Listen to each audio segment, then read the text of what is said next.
the way our lesson guide outlined this study is our choices reflect our priorities from Genesis 13, 1 through 18, and Genesis 19, 15 through 22. Our choices impact others, Genesis 14, 1 through 16, and 18, 20 through 33. And our choices always have consequences. Genesis 19, basically, 1 through 38. I am going to butcher the outline. So just know that up front. A couple of passages from the New Testament, or well, not New Testament only. Plug in your head somewhere Ezekiel 16:49. Ezekiel 16:49. And if I don't mention it again, think about it at some point. Ezekiel 16:49.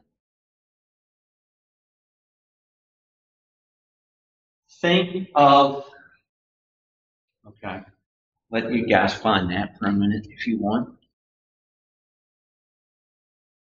Think of Luke 17, verse 32. And verses following. And I think it's 2 Peter 7 and 8. Just file those away in your head somewhere. And they do have an application to what I'm supposed to talk about. You want to read those?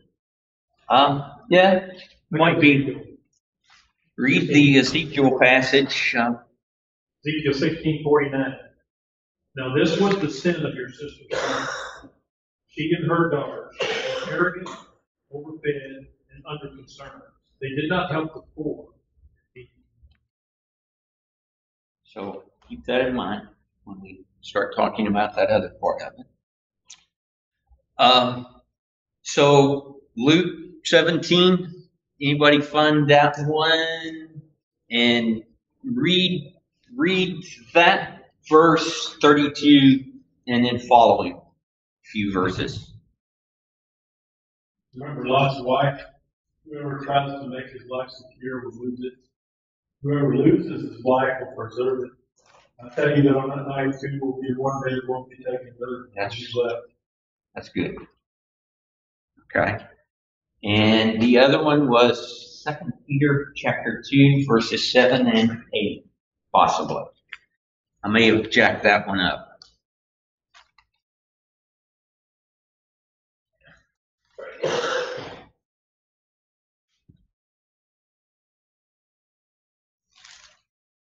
Does that have anything to relate to what we're looking at? 6:7. Okay. If he condemned the cities of Sodom and Gomorrah by burning them to ashes and making them an example of what is going to happen to the ungodly, and if he rescued Lot, a righteous man who was distressed by the depraved conduct of the lawless, for that righteous man living among them day after day was tormented in his righteous soul by the lawless deeds that he saw and heard. Okay. Now let's go look at Genesis. So we come to Genesis 13. Now let's remember what's happened at the end of Genesis 12. Chapter 12 ended with Abram leaving the promised land, or Canaan, and going to Egypt. We have no record or no indication that he consulted God before making this move.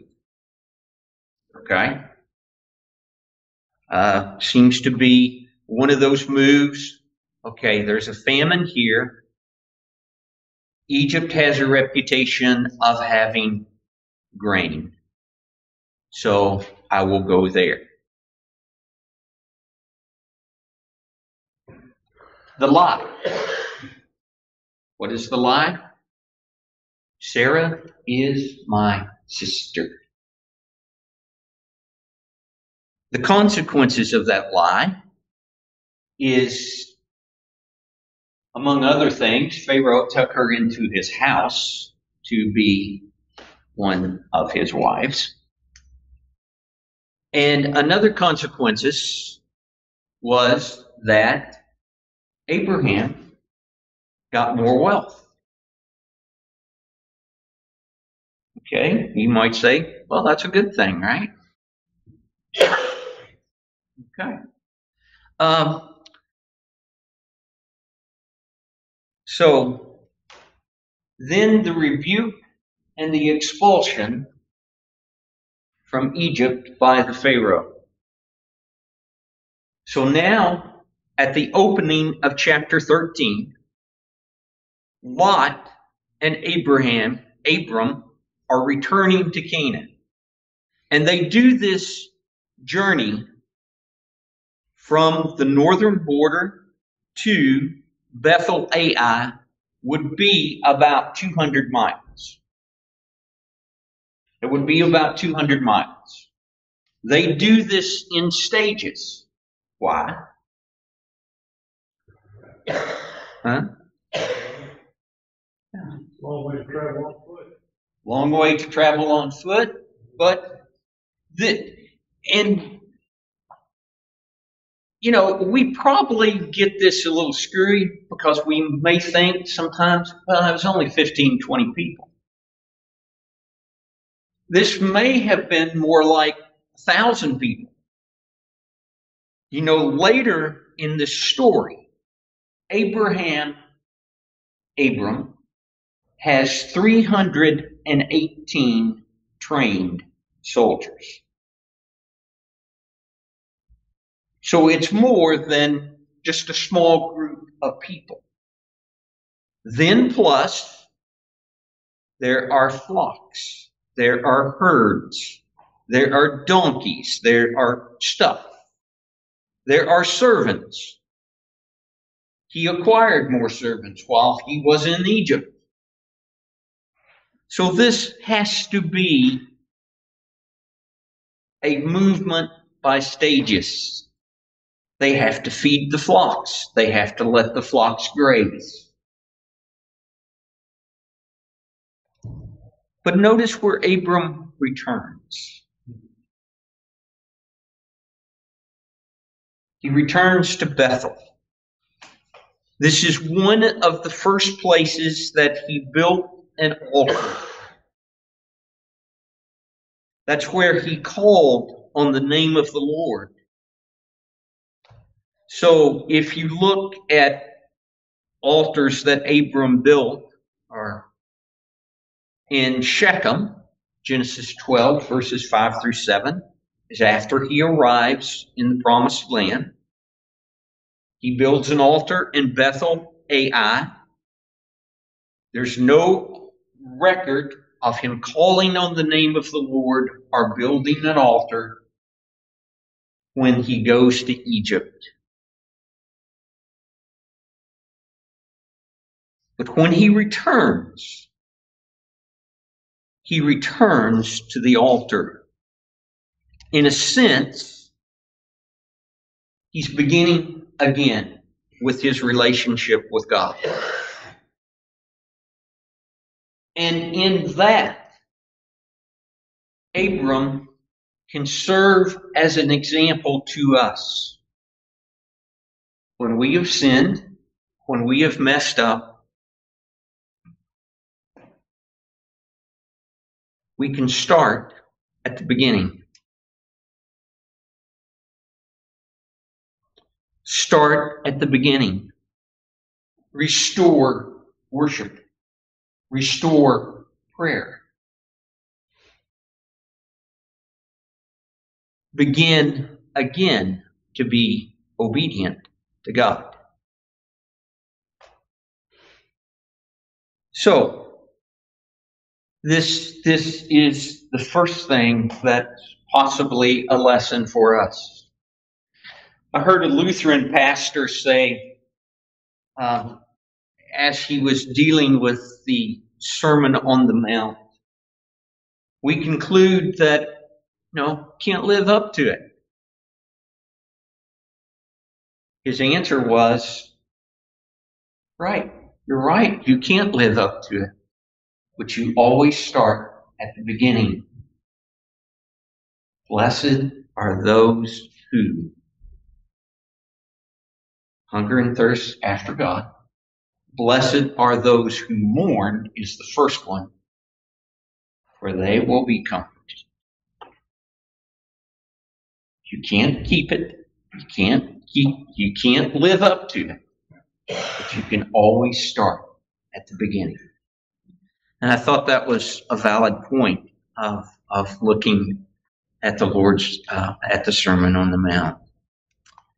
Okay, so we move into the story where Lot has returned.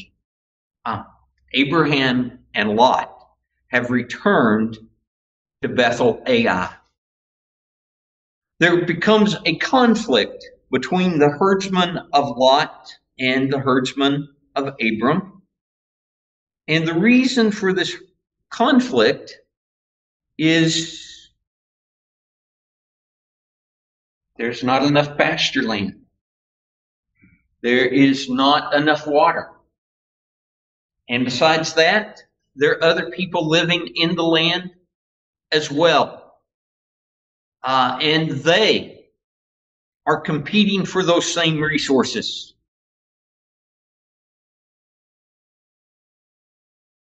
So Abram proposes a solution to the problem. And his solution is to have a continued relationship with his nephew Lot and also have peace.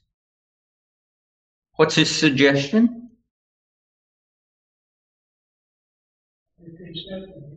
They separate. And within that, what would Abram's prerogative have been? He gave Lot the first choice. He gave Lot the first choice. And would that have been the normal routine? No. The normal routine would have been the older would have gotten the first choice. And besides this, who's the covenant with? Abram. Who's the land promise with? Abram, not Lot. So Abram is being gracious in this act. He's pursuing peace, but he's being gracious as well. So Lot is given the first choice. As a reference, chapter 12, verse 8, the land was promised to Abram and his offspring. So, how does Lot approach this situation? He makes a poor choice by going to the land around the city, the wicked city of Sodom. Okay. And that's going to be borne out. But what's he looking for? He's looking for the best land. Now, this makes the connection with the Luke 17 passage, although it's not yet. Because he is looking to secure his life. He looks around, he's a herdsman, he's got sheep, he's got donkeys, he's got cattle. Looks down there. Notice that's to the east. Is that bring up other stories in Genesis? Cain went east. I don't know that is to be tied in, but it's not a good path. It's not going to be a good path. For us, Abram looks like he made a foolish choice because he gets the dry land. He doesn't get the good grass. But Abram is on the road of faith. Now, Abram doesn't always measure up, okay? He doesn't always measure up, but he is on the road of faith.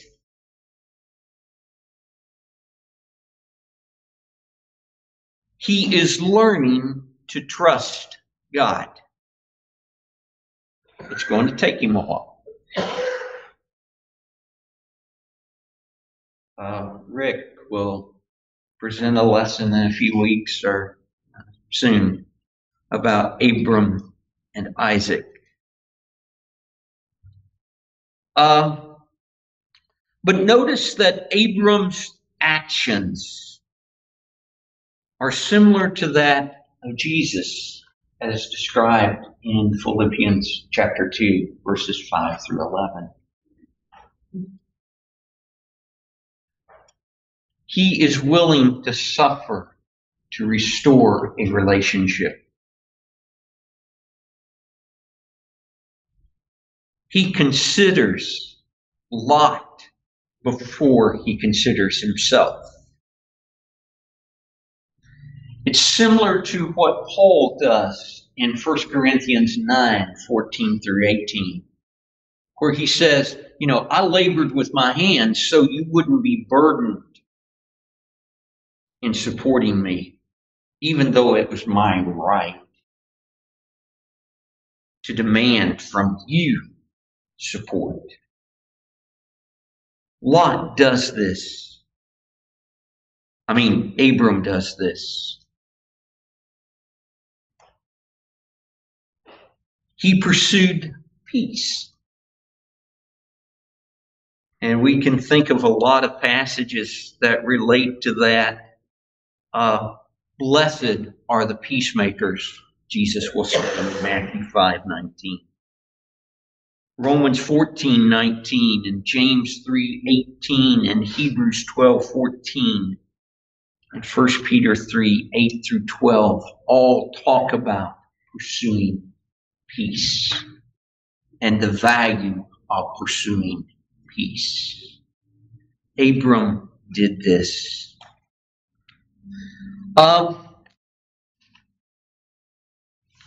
There is this point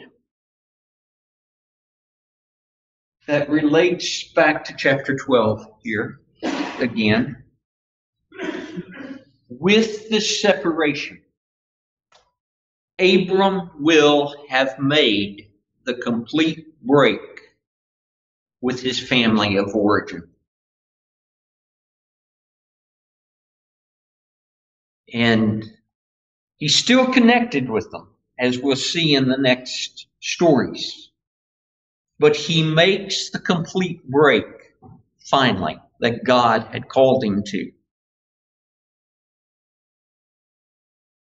We've already talked about a little bit about this. Lot approached the solution given to him by his uncle from sight alone. He's walking by sight, not by faith. In verses 10 through 11, he saw that the white land was well watered. It was good pasture land and described as the way of the garden of God. At the end of that, we're told that the people in Sodom were very wicked. Now, that must have been a reputation that they already had. It didn't develop after he moved in. It was known. He didn't take this into consideration. He didn't take this into consideration as to what effects it might have on him, his family, his faith,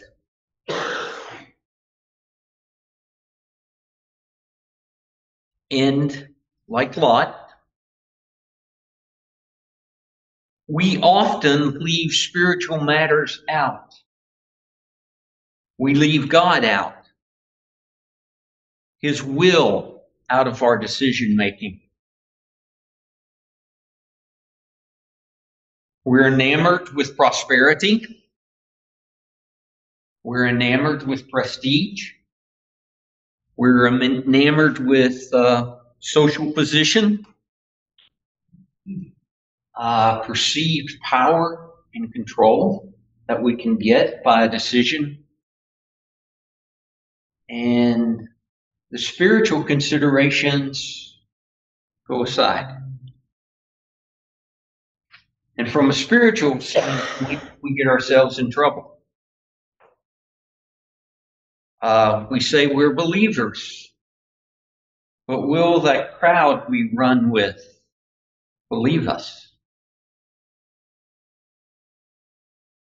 Because of our social standing and how we act and what our values are. And that's just a question that we need to ask ourselves from time to time. Lot doesn't influence the culture of Sodom. The culture of Sodom influences Lot. But Lot's problem started before he got to Sodom. How? He looked only to the good land. This is good. I have security. My flocks can be well taken care of. That passage from Luke 17, when it says, remember Lot's wife, and then it goes into the conversation about only securing your life here, in the here and now. You know, Greg, it brings to mind the quote we read, God's ways and man's ways. And you see the difference so implicitly there between Lot, an older man, and a younger man, and maybe an older man. But the difference in their attitudes. Yes. It's one more living for their faith. Right. The choices we make. Yes. You know, if you look at what God granted Abram after Lot had left, He said, look east, west, north, south. Yes. So He gave him all of them in every direction. Right. But choice. The choice. And this goes to our outline, because our priorities influence our choice. And Chris just made the point. Abram, as a man of faith, a man growing in faith, made his decision within the realm of faith. Lot looked only to his physical life. He wanted to secure that. And as we continue to see in these stories, he will eventually lose it all.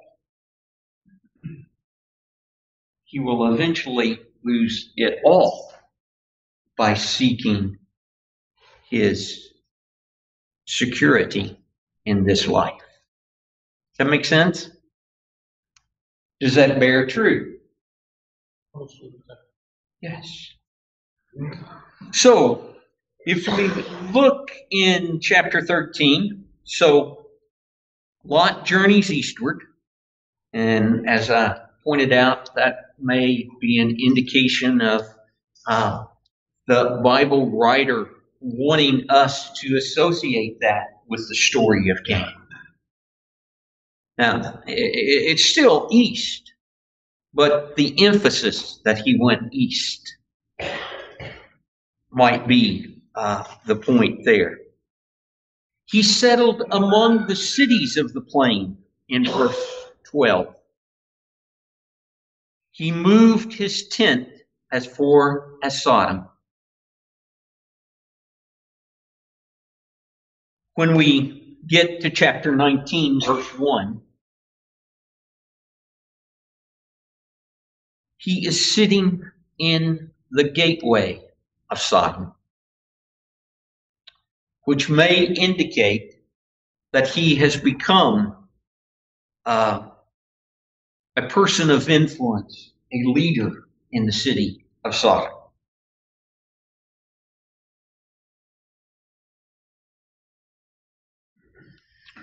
As we continue on in Genesis 19, 15 through 22, when he and his family are warned to flee the city of Sodom and to flee the cities of the plains and go to the hills, Lot lingers. In fact, the angels that are there basically have to drag him, his wife, and his 2 daughters out.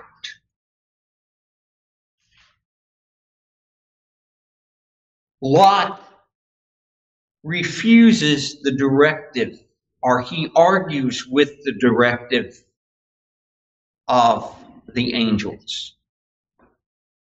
He says, see that little city over there, Zor? Just let me go over there. I just don't think I can make it to the hills. And in this,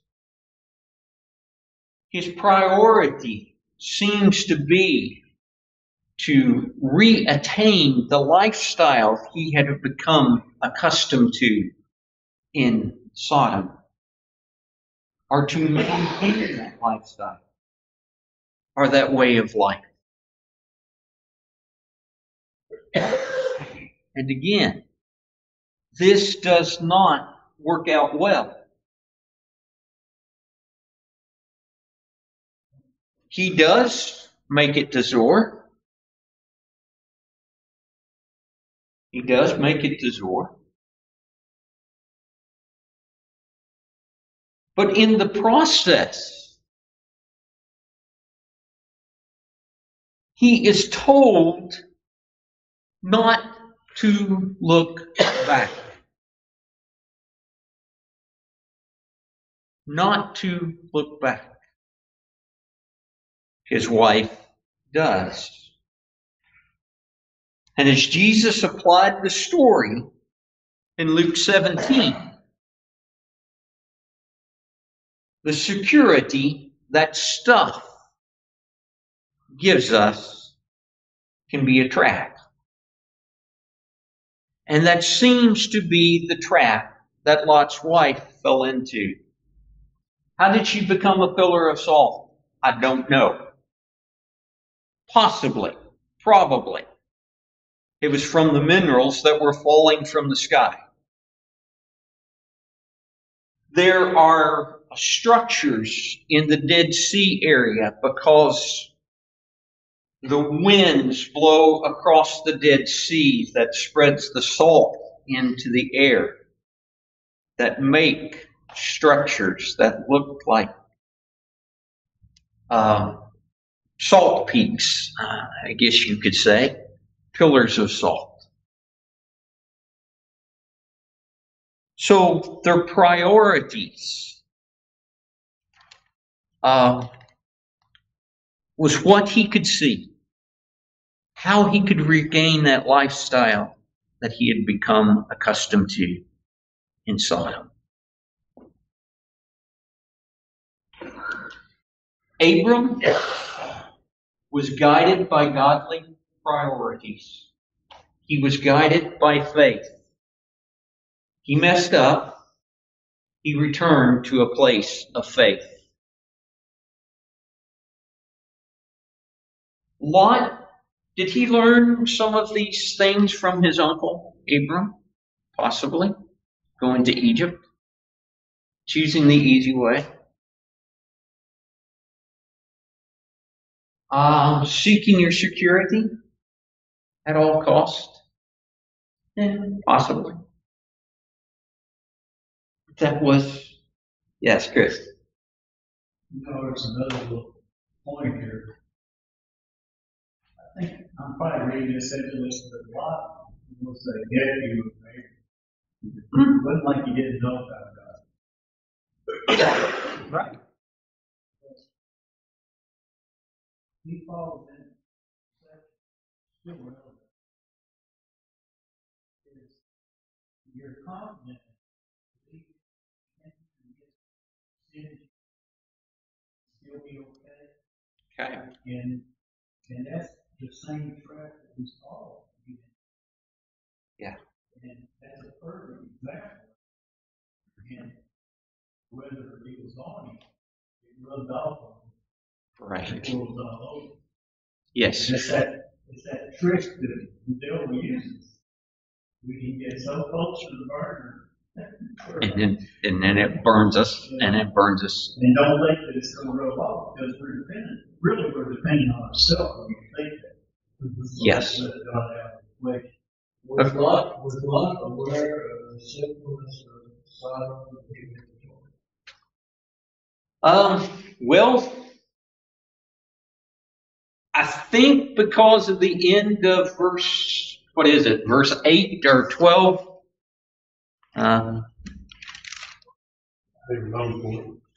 It was already known. So, I don't know. I think there's a possibility that the reputation was already there. And he chose to ignore it. Chris's point that, Lot was the nephew of Abram. And so he had to come to know something about God because he was associated with Abram. But Lot becomes like a lot of us sometimes. We want to see how close we can get to sin without getting burned. Does that pretty much sum up your statement? We want to get close. We just don't want to get burned. Okay.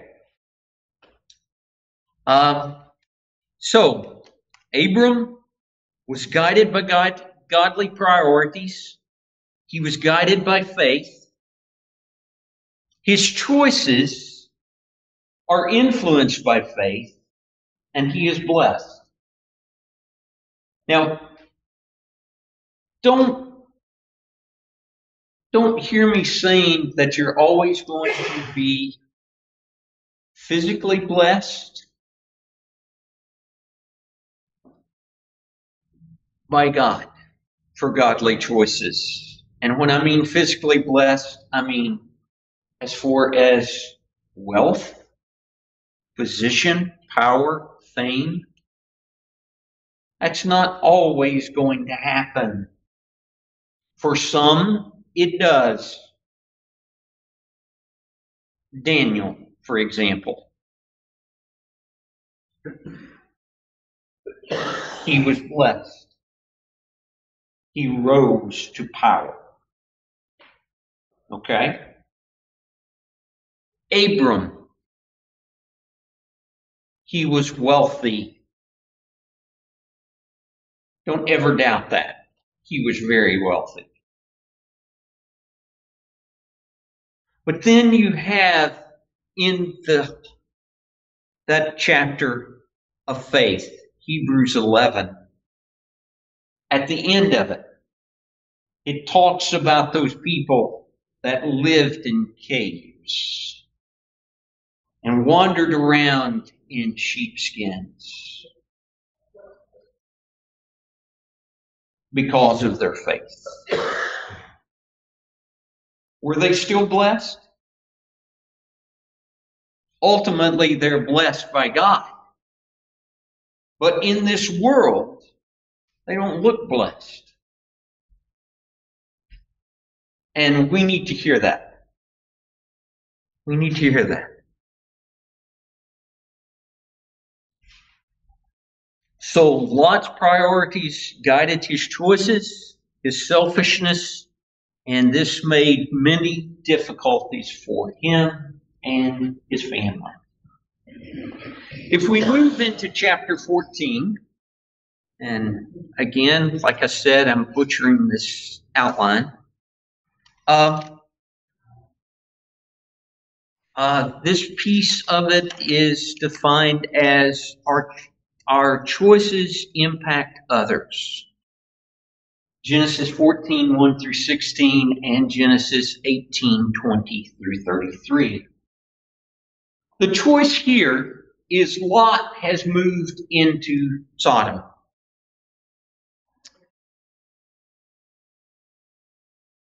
The kings of the plains have rebelled against their overlords. And basically, that's all the story you need to know for the point of our lesson. They have rebelled against their overlords. There is a war. This is the first war that's mentioned in the Bible. There's 4 kings against 5. The 4 kings are the great kings. They are going to be the winners. They defeat the kings of the plains. As a result of defeating the kings of the plains, they take captives. They take wealth. They take everything they can get their hands on. And they go home. Or they start to go home. News comes to Abram that his nephew, Lot, has been captured and taken in this war. Abram responds by rescuing his nephew. Now, in this rescue, Abram travels some 240 miles from where he's located to rescue Lot. Again, think of the fact that Abram has 318 trained soldiers in his household. He also has a confederation with, are they Hittites? I don't know. I even forgot their names. But he has a confederation with his neighbors.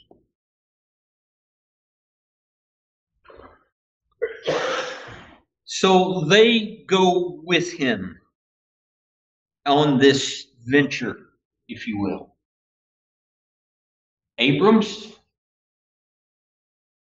Lot's choice got him and his family into a bad situation. Lot's choice involves Abraham, or Abram indirectly, Abram could have said, hey, dude, made your bed. That's your problem now. But he didn't. He is still showing concern and care for his nephew. The lesson plan indicated perhaps Lot's servants, some of them got killed in this process. It's probably true. We don't know that.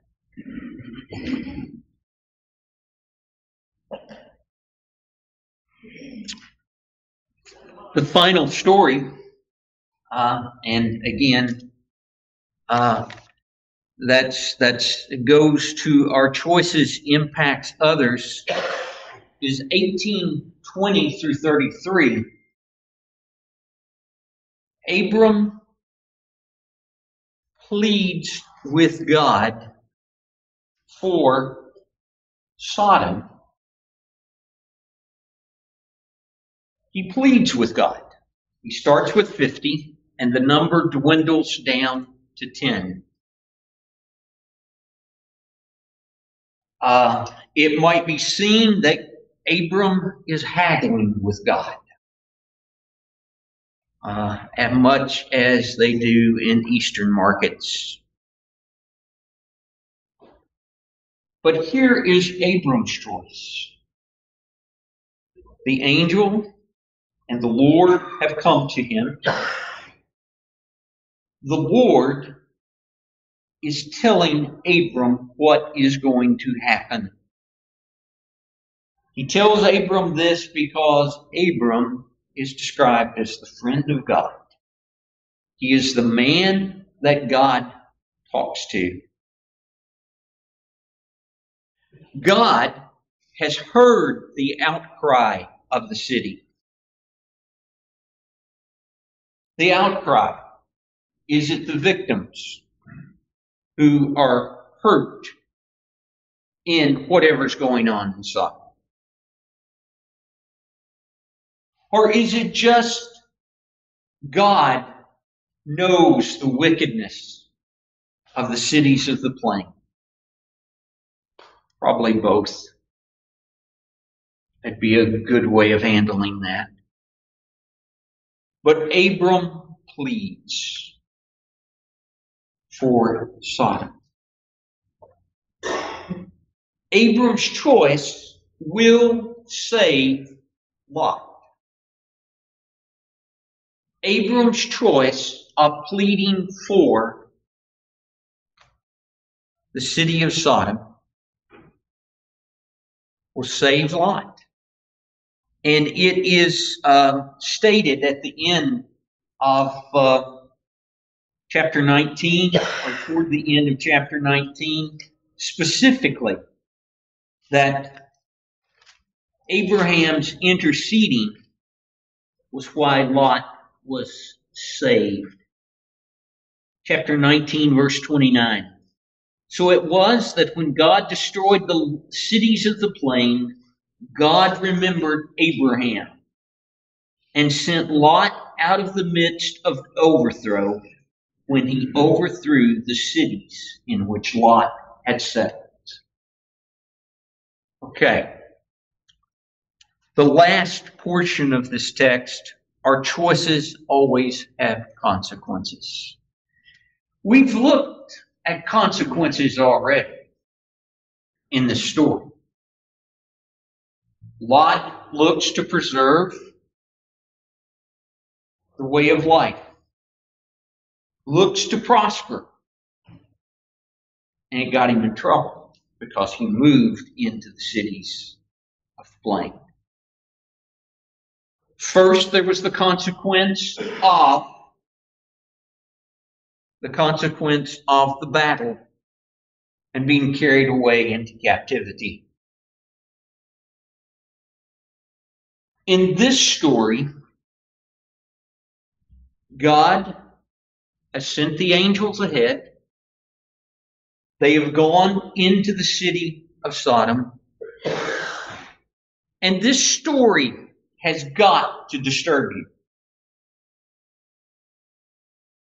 Not only the part about the men surrounding Lot's house, but what Lot offered. Okay? It's got to disturb you. Now, as we mentioned at the beginning of the class, the Ezekiel 16:49 passage talks about a lot of things other than their sexual sin. Their pride, their ease of life, their lack of concern for the poor.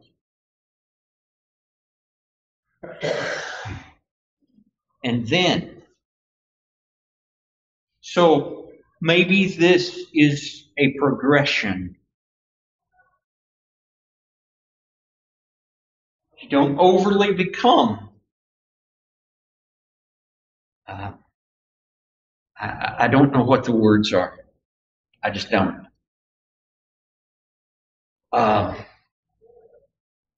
As consumed with sexuality until those other things are there.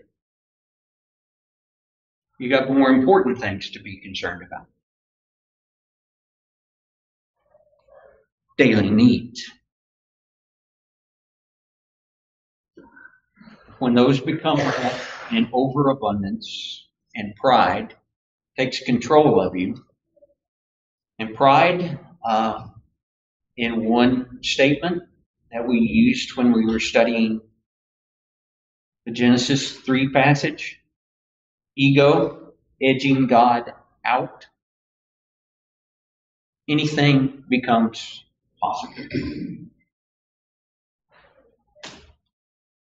So, the angels save Lot and his daughters. Notice in this story that his potential son-in-laws assume that he is joking.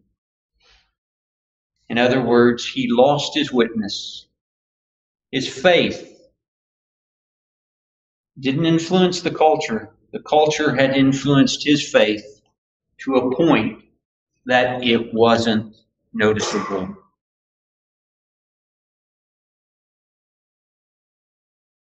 Lot's daughters are offered as a sacrifice to save the men. They have to drag Lot out and his wife and his daughters. But